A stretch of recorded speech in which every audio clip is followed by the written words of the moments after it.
Just how much do you need De'Von Achane and Tank Dell on your fantasy football rosters? It's time to break down the Week 4 waiver wire as we begin another edition of Locked On Fantasy Football. You are Locked On Fantasy, your daily NFL fantasy podcast. Part of the Locked On Podcast Network, your team every day.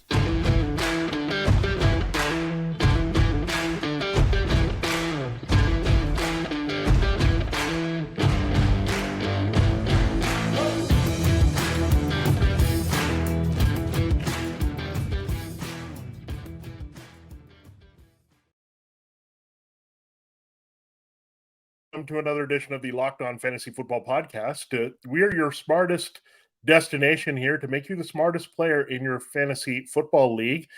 We're part of Locked On Podcast Network, your team every day, your fantasy football team every day as well. I'm one of your co-hosts, Vinnie Iyer, and I'm not doing this. I'm writing about NFL fantasy and betting for sportingnews.com. Hey, I'm Michelle Magdziuk, researcher at NFL Network and fantasy analyst at NFL.com.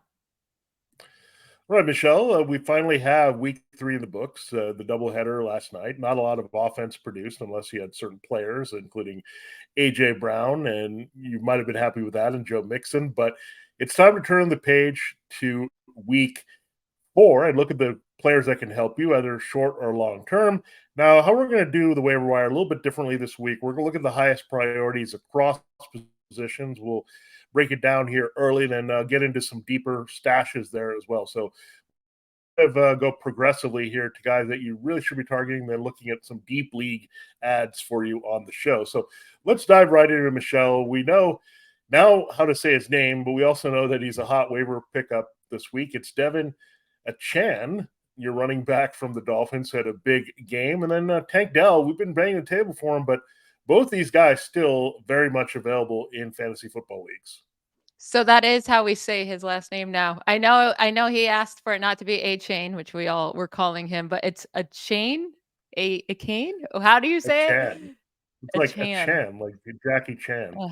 So I mean, I know it's not his last name, so you can't ask him to be called something he else, just but doesn't want to be known Achane as the was A-Chain or the A-Train. That's why he didn't it want to was be so called much that. more But fun. It's yeah, kind of like when Chuba Hubbard is Chuba instead of Chubba. Chubba would have been so yeah, much more fun.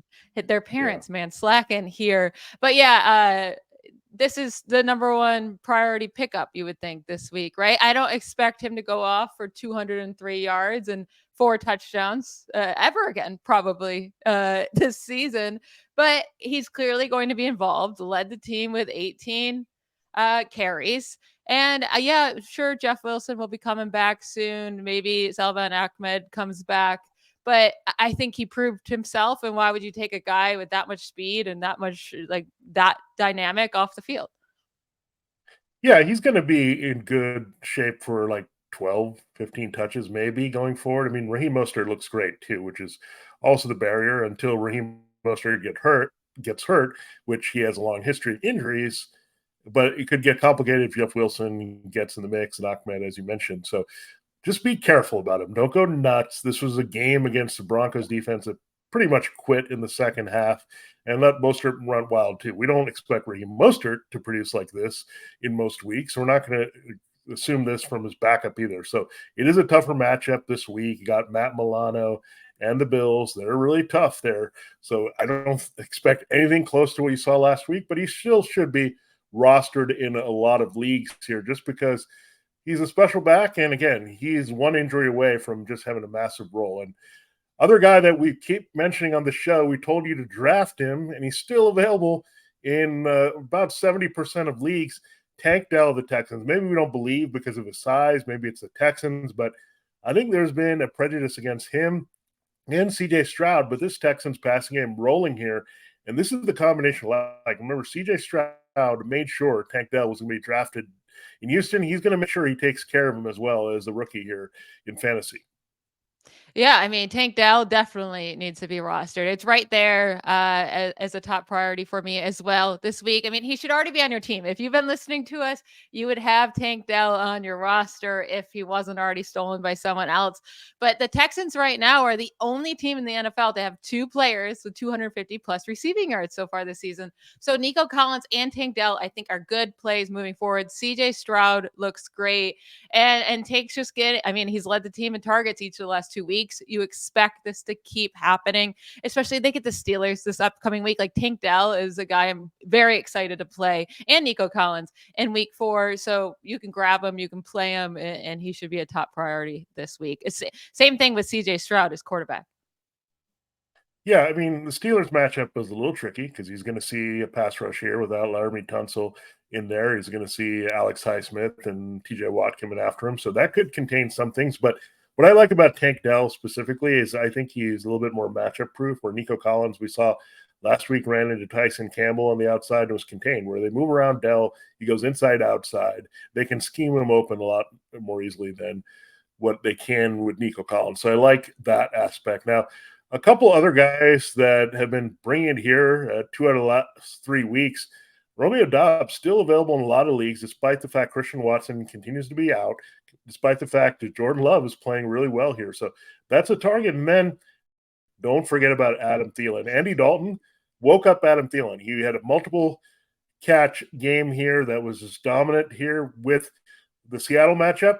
Now he gets a revenge game against the Vikings secondary. So it looks like Andy Dalton may get one more start here, but Thielen, remember, scored the previous week and looked pretty good working with Bryce Young. So Thielen still has it in him. We always count out this guy, but he's older and a little bit wiser than some of these other younger receivers. He's good in the red zone, and that's why Adam Thielen continues to produce. So maybe a couple more wide receiver 3 options for you there in Doubs and Thielen.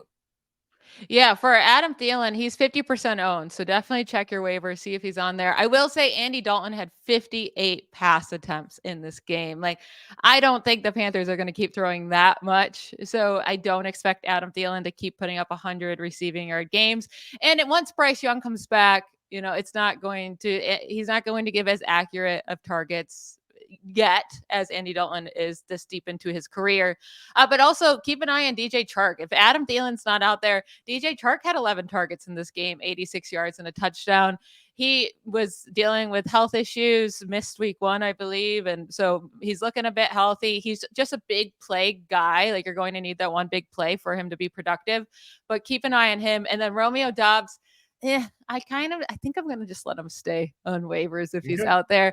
I know he had 12 targets and still only 5 receptions, 73 yards. Christian Watson's still not back.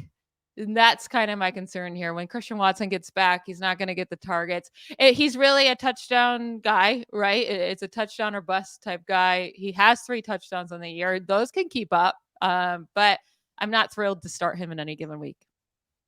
Yeah, I think it's a little bit matchup based. And I was pleased that he came through this tough matchup because I thought Marshawn Lattimore, that would be a little bit brutal this week. It's going to be tricky. We have some improved line secondary, but they still have a few holes here. So something to look at. But definitely you're looking at these guys more as wide receiver 3s. And from that aspect, you're not going to get the big games every week, but if you need a wide receiver 3, and we know people have lost Mike Williams, there's other guys hurting this way. You can look at another option for you potentially, and this is one you really like here, Michelle. I know it's spread around in Kansas City quite a bit with those young receivers.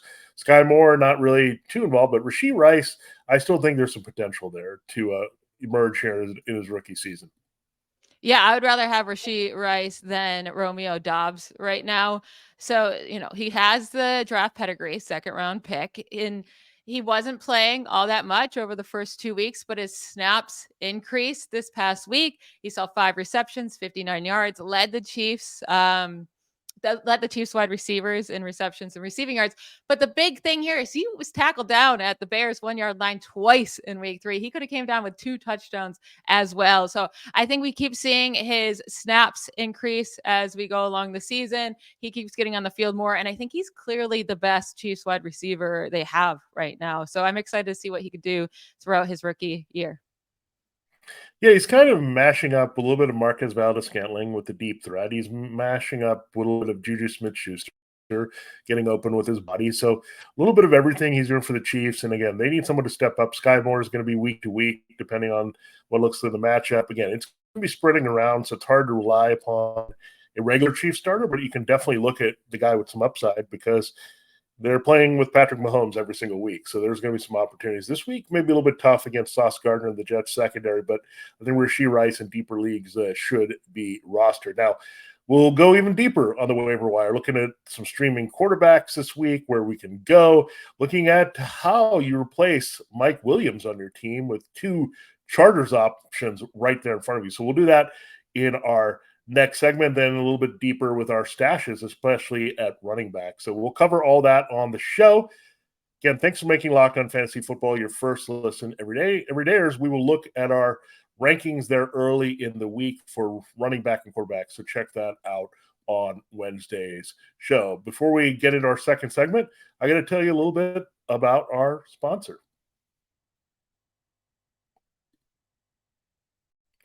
This episode of Locked On Fantasy Football is brought to you by Nutrafol. You don't need to choose between better hair growth and your health. Nutrafol provides a whole body health approach for men that promotes healthier hair, no drugs, no compromises, and just better hair. And men think losing hair is inevitable. Take control of your hair's future with Nutrafol's science-backed hair growth supplement for men. Did you know that 80% of men will experience hair thinning in their lifetime? I've gone through it. It's normal, but it doesn't have to be your fate. You can get ahead of thinning with Nutrafol. So check it out. Nutrafol is the #1 dermatologist recommended hair growth supplement, clinically shown to improve your hair growth, visible thickness, and visible scalp coverage. It's very easy to get in on Nutrafol. Just go to Nutrafol.com/men to take their health wellness quiz, identify causes of your thinning hair. Nutrafol will give you a personalized plan for better hair health through whole body wellness. Check it out there at Nutrafol. Take the first step to visibly thicker, healthier hair. For a limited time, Nutrafol is offering our listeners here to Locked On Fantasy Football $10 off your first month subscription and free shipping when you go to Nutrafol.com/men and enter the promo code LOCKEDONFL. Find out why more than 4,000 healthcare professionals recommend Nutrafol for healthier hair. Nutrafol.com/men. That's NUTRAFOL. Nutrafol.com/men. Enter the promo code LOCKEDONFL. Nutrafol.com/men. Promo code Locked On NFL. All right, Michelle, it is time to continue the show. Look at some other guys we can play here. Now, in the same game, we potentially have 2 streaming quarterbacks. You could see maybe if Andy Dalton is out there. We'll see about Jimmy Garoppolo. There they have good matchups this week. Dalton at home against the Vikings if he plays for Bryce Young. You have Garoppolo if he gets cleared with concussion protocol facing that Chargers defense. But if you're looking on the healthy side, we know that Baker Mayfield and Jameis Winston are going to be in the same game. 2-part question, Michelle. Are you interested in either this particular week? And which one would you rather have if you had to get someone as a backup, assuming Derek Carr's shoulder injury lingers a little bit?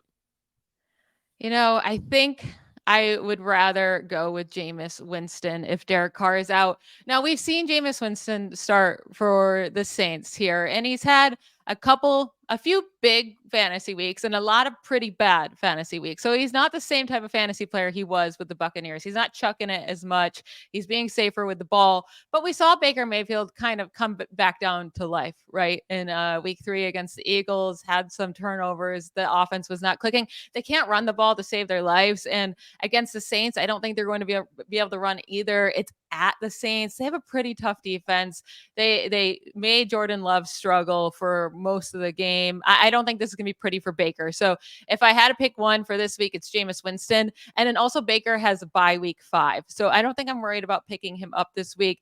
It would be really Jameis Winston there. Derek Carr would be super interesting, like you brought up, but it just comes down to the injury, right, with Jimmy Garoppolo, because it's a great matchup. But besides that, and then if Jordan Love is still out there, he didn't do as great in week 3, but he still came through by the end of the game with, a rushing touchdown and a passing touchdown. So I think against the Lions, who are a better defense this year, but I still think he can put up some points against them. So that would be another option as well if he's out there. Now, there's a big question out there for fantasy football managers this week. If you lost Mike Williams, where do you go? Who do you trust more? Josh Palmer has pretty much been starting with him and Keenan Allen at 11 personnel, so he would seem to be the next man up. He came in and scored against the Vikings, so he had a good game there. But Quentin Johnston is the first-round rookie. He profiles a lot like Mike Williams with his size and speed. So it's going to be hard. I think this Chargers passing game is going to go throwing it, but we've seen Gerald Everett get involved. We've seen Donald Parham Jr. get involved. So it's going to be tough to rely, I think, on any Chargers pass catcher week in and week out that isn't Keenan Allen. But to me, this is how I'm going to play it. I don't know if it's this simple, but in short-term help, Josh Palmer has been the veteran fill-in for both these guys, Williams and Allen, when they were hurt last year. So I think he has really good value. But if you're looking for a little bit more upside down the line and maybe having an emerging role here, they've already talked about it. They're going to have to give him more snaps and more targets here without Williams as Johnston. And this kid is a big dude. He can fly on the outside. He can make those big plays. So a little bit more big play dependent. I think Palmer's maybe the higher floor pickup here. Yeah, the thing with Palmer is I was thinking, I know yesterday we were talking and I was like, yeah, I think Palmer's the guy because he's going to play more snaps. He's played more snaps, but you go through, he started 11 games since the start of last season because Keenan Allen and Mike Williams were both dealing with injuries. And he had more than 60 yards just twice. And he had one touchdown during those 11 starts. Like, that's not great. So if you really just need a guy that you can pull off waivers and start this week that you just are like, I need 13 PPR points from him, that could be Josh Palmer. But if you're looking to really hit this home run hit, I think it's Quentin Johnston that you pick up. I'm not willing to start him just yet. I want to see if he only played 16 snaps in week 3, only 4 snaps in the fourth quarter with Mike Williams out in a close game as well, with Josh Palmer playing 11, which was tied with Keenan Allen for the most in the fourth quarter. He only has 8 targets this year, 5 receptions, 26 yards. But like you said, if this Chargers team wants to be great this year, I do think they're going to have to get Quentin Johnston out in the field a lot more and get him up to speed as a rookie. Yeah, we'll see how those snaps develop. I think it'll be a work in progress where you'll see they'll slowly increase. They'll give him a few deep shots, I'm sure, but it is the Raiders this week. And yeah, it's a pretty good matchup here. So to take a shot on either, maybe if you're desperate, you can definitely do that in deeper leaning leagues. Now, 2 tight ends that are interesting this week. Number one is purely, I think, a lot based on the matchup against the Eagles this week, although K. Dotton didn't really do all that much in that matchup that we thought was a cheat code. Just because of Baker Mayfield. But Cole Turner could do something with Sam Howell in this matchup against Philadelphia if he's the guy and Logan Thomas stays out concussed here. Definitely was the guy ahead of John Bates. And Luke Musgrave, I did like Kyle Pitts last week. And for Kyle Pitts, I think he had a best game as possible, right? He didn't score, like I said, but for Kyle Pitts, he at least was involved and had to be involved. I mean, a lot of it was. Did you enjoy those 7 points? Yeah. Well, I know, but part of it is Desmond Ridder. I think if Taylor Heineke was out there, I think you'd see a lot more effectiveness with those Falcons receivers. So maybe the change will come. Maybe they'll go to London, realize Desmond Ridder is not very good, and make the change. First, it was Marcus Mariota's fault, and now it's Desmond Ridder's fault. Maybe it might be Arthur Smith's fault, Arthur Smith doesn't want to use him. Well, we're going to move on from him and look at the matchup that he should have exploited last week, and now that goes to Luke Musgrave. I like him this week. I also like Dalton Kincaid. Sam Laporta, of course, is all the way up there. But like in terms of the rookie tight ends that might have some sneaky value this week, Musgrave can make some big plays, I think, against the Lions here. And then you look at potential of Turner again getting open in the middle of the field. So of these two, I guess, is it as simple as maybe Turner's the kind of the cheap floor play if you're desperate, and Luke Musgrave might be the ceiling play this week? Yeah, if Luke Musgrave is out on your waivers and you don't have Travis Kelce or TJ Hawkinson or Sam Laporta or one of those guys, I think Luke Musgrave needs to be picked up. Especially even if you have George Kittle or Dallas Goedert or like anyone else or Mark Andrews, like I'm still picking up Luke Musgrave and he can sit on my bench maybe over those guys. But Luke Musgrave is going to be a top 10 play this week. He's playing like nearly every single snap for the Packers as a rookie tight end, which is pretty crazy. Last week against the Saints, 8 targets, 6 receptions, 49 yards. You might say, well, that's not great, but it's also not terrible, right? Especially against the Saints, who are the hardest defense against tight ends. Now you get to play against the Lions and the Raiders the next 2 weeks. And also Jordan Love missed Luke Musgrave for a wide open, like 50-yard touchdown. So that could have been a huge day for him. Luke Musgrave should not be on waivers any longer. He needs to be picked up. And then with Cole Turner, it's really just keep an eye on Logan Thomas. Sam Howell loves his tight ends. John Bates and Cole Turner did split snaps, but Cole Turner was clearly the favorite target of Sam Howell. So that's the one you would play if needed. Yeah, I think tight end is just so bad out there. I was looking at the way I've ranked them. We'll reveal those here on Thursday. It is hard to rank 6 guys that I feel great about. It really is. So the rest of you are all playing the streaming game, so you got to look out for all of these guys here. And Michelle, we'll get into no tight ends in our final segment, and we'll have a lot of running backs to talk about that you may want to stash now while you can. Oh, yeah. We're seeing so many running back injuries this year. You need to start stashing these backups just in case in your league. We'll talk about them in our last segment. But before, let's talk about a sponsor. This episode is brought to you by FanDuel. Snap into action this NFL season with FanDuel, America's #1 sportsbook. Right now, new customers get $200 in bonus bets guaranteed when you place a $5 bet. That's $200 in bonus bets, win or lose. If you've been thinking about joining FanDuel, there's no better time to get in on the action. The app is so easy to use. There's a wide range of betting options, including spreads, player props, over-unders, and more. It really does just make the sports viewing experience so much fun when you put a bet down on a guy going over or under, or you're in the middle of a game and a guy is disappointing, but you think he's going to go off in the second half. You're able to bet on that and make yourself some money.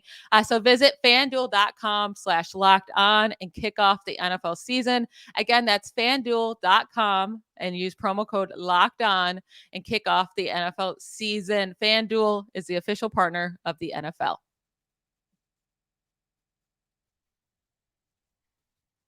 All right, to close out the show, let's talk about some guys that you might want to consider just picking up the stash on the end of your bench. It's probably going to just be one of these guys if you have room. Before we get into our running backs, we're going to talk about, there is one wide receiver we're saying you should stash. It's Marvin Mims of the Broncos. For whatever reason, this offense stinks, right? And this team stinks, but they don't want to play their electric player. So Marvin Mims throughout the first 3 weeks, 17, 16, and 15 total offensive snaps. They were getting their butts kicked, and Marvin Mims was the only thing that was going well in that game. And they still didn't even play more than 15 snaps. What is Sean Payton doing? Yeah, maybe he's obligated to put in Cortland Sutton and Jerry Jeudy, and for some reason they love a little bit of Brandon Johnson. They put him in at weird times. So I don't know. I think Sean Payton is being a little bit hard-headed here. I mean, he's got to play the young guys. They're terrible. They're 0-3. They need to win against the Bears. It's the Bears this week. So please get this guy going. Get some more looks here downfield. And at least it's encouraging, right? Even in limited work, this guy's producing. Can you imagine if Jerry Jeudy goes down or Cortland Sutton? This guy's going to play a lot and be a potential league winner here. So let me look out with Marvin Mims. I really like the player. I like his big playability. He can do it after the catch. He can stretch the field. I liked him a lot coming out of Oklahoma. They just have to use him, and I think that is going to grow. As much as the Broncos continue to suck, they're going to look more and more at the young players, and that's good news for us in fantasy that are targeting Marvin Mims this week. Now, running backs, Michelle, a lot of good stuff here. Now, I think you look at some of the situations that happened, Nick Chubb and Jerome Ford and things that have developed quickly. Then we had to go to Matt Breida behind Saquon Barkley. We had to desperately go for Josh Kelly behind Austin Eckler. And some of this hasn't worked out all that great, but if you know you're attaching yourself to a fine running game, you're going to be okay. And Elijah Mitchell at this stage, they're going to work him in more and more. They need to preserve Christian McCaffrey. We saw that in week 3 on Thursday night. So I think another opportunity here against the Cardinals where I think you could get some nice touches here. I'm not saying play him yet as a flex, but I think he should be rostered in leagues at least as a high upside handcuff, even if you're not the Christian McCaffrey manager. Yeah, I think with Christian McCaffrey here, I mean, we've seen him deal with injuries in the past, and he is so stinking good. So I understand why the 49ers want to use him so much, but they're really running him into the ground. They're giving him so many carries. He leads the NFL in team touch percent, and I'm worried about his body. Also, the 49ers traveled from the East Coast to the West Coast, the East Coast to West Coast about 500 times this year. That's going to put a toll on all these players' bodies. I am worried about Christian McCaffrey holding up, so I think Elijah Mitchell is a top tier handcuff only. Like, I don't want to play him as long as Christian McCaffrey is there, but he could come into a huge role if CMC has to miss any time. He also gets hurt within 5 seconds, though. So maybe also think about Jordan Mason, but that's later down the road. And then running back Ezekiel Elliott for the Patriots. So 16 carries last week, 80 rushing yards. He was more productive than Ramondre Stevenson. Do we think this is going to last, or was it just a 1 week thing? Yeah, I've been worried about Ramondre Stevenson. He hasn't looked all that great in the league where I have Stevenson and I also have Elliott because I was a little bit worried. I thought the Patriots might be a little bit fickle here with Stevenson if he has a few bad games. Ezekiel Elliott did fumble early in his start with the Patriots a couple weeks ago, so that was not great, but he's still a power back that has experience. He's pretty good in pass protection here, so it is a revenge game this week against the Cowboys. Yeah. So I wonder if Bill Belichick will make the pivot. He'll be a little bit more motivated this week, potentially. So you could go that direction. I would say no more than a deep league flex if you're going to go with Ezekiel Elliott, but just keep an eye on that backfield. We know the Patriots can pivot a lot with their guys. They just get tired of a young guy and can go with the veteran guys. So something to watch in that game for sure. Now, on the other side, I look at Rico Dowdle. Look, I don't know what's going on with the Cowboys passing game because it's a lot of Tony Pollard running, and then Rico Dowdle gets the receiving touchdown last week. We've been looking at Deuce Vaughn and some of these other guys. They dumped Malik Davis here. So I don't know if he's the clear handcuff. I think it would be a little bit committee-like if Tony Pollard would go down. But again, you want to protect yourself. If they like Dowdle, they're using him in high-leverage situations in the red zone, got to protect your investment in Tony Pollard because he's looking like, I know we love Bijan, but in terms of coming out of the gate here, Christian McCaffrey and Tony Pollard are the guys that seem to be the most reliable workhorses week in and week out to not get undertouched by their team. So I really like this potential here if something were to happen to Pollard, and that's a good way to go. But I think, Michelle, I would still rather have maybe Tyjae Spears. He's getting more snaps than Derrick Henry now, and I think the Derrick Henry breakdown is coming here pretty soon. Yeah, with Tyjae Spears, he is getting the snaps, not touching the ball a ton, purely a handcuff to Derrick Henry, but a great one. So I would much rather hold Tyjae Spears for a handcuff to Derrick Henry than I really don't care about picking up Rico Dowdle at all. He had 4 carries, 3 receptions, just one of them went for a touchdown. He played 10 total snaps in the game. Like I don't care about Rico Dowdle. I don't even know if he's the handcuff, right? I think they would probably bring in another running back. Yeah. So I would rather Tyjae Spears and also 2 other guys here that I would rather have would be Kendre Miller. We only have got to see him in 1 game so far in the NFL, which is unfortunate because now Alvin Kamara is coming back, right? Played just 20 of 55 snaps for the Saints last week. I just want to see how they use Kamara and Kendre Miller. We have Jamal Williams out. I want to see if both are involved or if it's just Kamara. But either way, I do think Kendre Miller is a handcuff to Kamara. And then Tank Bigsby of the Jaguars. He's not being used except around the goal line, which really sucks for Travis Etienne because Travis Etienne is getting so many snaps and touches and doing great. And then he doesn't get the goal line touches. But Bigsby played just 7 snaps in week 3. Behind De'Ernest Johnson, who outsnapped him at 12. But I still think if anything were to happen to Etienne, it would be Tank Bigsby that would take over his role. Yeah, you just have to look at these guys, Dowdle, Miller, Bigsby. I mean, Tony Pollard is coming off a major knee injury. Alvin Kamara has had a share of issues. Travis Etienne, of course, has ripped up his knee before. So these are guys that have had some issues in the past. So it's always good just to, if it's a cheap way to do it and you don't have any pressing needs, just give yourself an option because then when the guy goes down and you have to scramble and you got to beat everyone else to a Jerome Ford type, it's annoying. So if you have the roster space to get something to look good, look, it hasn't always worked out. I mean, Breida and Kelly are not all that great, but you need to have someone who can start. I mean, in those guys' places, and everyone's going to clamor to get any running back that falls out of the sky. So something to just keep in mind there, just a little bit of forward thinking. And it actually is a luxury move here. If you're winning and you don't have a lot to do, go stash somebody with some upside. And I think these guys have it if there's some injury there. So something to watch there. Now, we also like to name a few streaming defenses. Now, we wrote down a couple here that look good for this week. Yeah, the Broncos, they give up 70 points. It's weird to say that they're recommended, but they're playing Justin Fields and the Bears, who are dysfunctional, and they're also favored in that game. That tells you something as well. And then the Chiefs, they're just playing awesome. They should not be out there anymore. I mean, they've played great defense since week one. They get Zach Wilson and the Jets. I know it's on the road, but they just looked great last week and really the previous week against the Jaguars as well. So loving the Chiefs. Now, one more I'm going to add, Michelle, and it comes from Monday night. I thought the Bengals defense was fantastic against the Rams. They get that awful Titans offensive line and that disappearing running game here this week. So the Titans seem like a target as well. I think we're going after the Bears quite a bit for the opposing defense to stream, but I was impressed by the Bengals. They came out with Trey Hendricks and Sam Hubbard. Those guys, I think, can keep up with the momentum in Tennessee this week. Yeah, I think after seeing that, obviously the Chiefs need to be rostered. If they're still out there, you pick them up and you can keep playing them. Their defense is looking solid. Between the Broncos and the Bengals, after last night, I think I lean the Bengals because the Titans offense just really stinks. Yeah. But I do think the Broncos are an okay streaming defense if you really need a team this week. Yeah, They're Justin going Fields. they have to be so angry they allowed 70 points, right? That's so embarrassing. I think they're going to come out angry. And it is against the Bears. I mean, one of these teams have to show up. And I don't know which one it is, but I do think the Broncos are a very risky but viable option for defense this week. Yeah, that's how I look at it, Michelle. Does this team have a potential to score a defensive touchdown? Can I picture this in my head? Can I picture Justin Fields throwing a pick six? Can I picture Ryan Tannehill doing it? I can.